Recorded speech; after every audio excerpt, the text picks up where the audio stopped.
আসসালামু আলাইকুম মাছ চাষি ভাই বন্ধুরা, দেশ এবং দেশের বাহির থেকে যে যেখান থেকে আমার এই ভিডিওটি দেখতে পাচ্ছেন, ভিডিওটি ভালো লাগলে একটি সাবস্ক্রাইব করে রাখবেন পরবর্তী নতুন ভিডিও দেখার জন্য। আজকে আমি আলোচনা করব 2025 সালের নতুন বছরের অরিজিনাল লাল তেলাপিয়া মাছের পোনা সম্পর্কে। এই লাল তেলাপিয়া মাছের পোনা কালচার করে লক্ষ লক্ষ টাকা আয় করা যায়।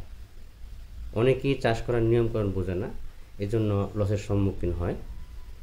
লাল তেলাপিয়া শুধু সৌন্দর্যের জন্য না, এই মাছগুলো খেতেও খুব সুস্বাদু।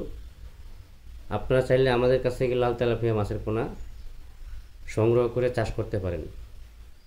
অবশ্যই মাছের পোনা যে কোনো হ্যাচারি থেকে সংগ্রহ করার সময় লাল তেলাপিয়ার ভিতরে ক্রস আছে বা অরিজিনাল আছে। ক্রসটা থাকবে হালকা ধরনের লাল বা ডিপ কালার লাল থাকবে, একবারে টকটকে বা সোনালি কালার থাকবে না বা লাল থাকবে না, হালকা ধরনের লাল থাকবে, যেটাকে বলা হয় ক্রস, মানে সামান্য একটু লাল থাকবে। এই জন্য মাছের পোনা যেখান থেকে সংগ্রহ করবেন, যে কোনো হ্যাচারি থেকে মাছের পোনা সংগ্রহ করার সময় একটু সতর্ক থাকবেন। সিটার, বাটপার বা দালাল এই ধরনের লোকের কাছ থেকে সাবধান থাকবেন।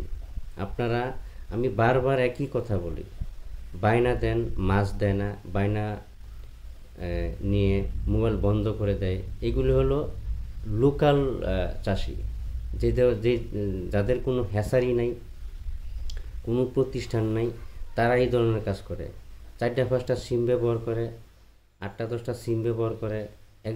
একজনের সাথে যদি প্রতারণা করে, এই সিম আর খুলবে না, এই সিম বন্ধ করে দিবে। এই জন্য মাছের পোনা সংগ্রহ করার সময় ভালো প্রতিষ্ঠান থেকে, পরিচিত লোকের মাধ্যমে বা বিশ্বাসকতা লোকের মাধ্যমের কাছ থেকে মাছের পোনা সংগ্রহ করাটাই সবথেকে ভালো, আমি যেটা মনে করি।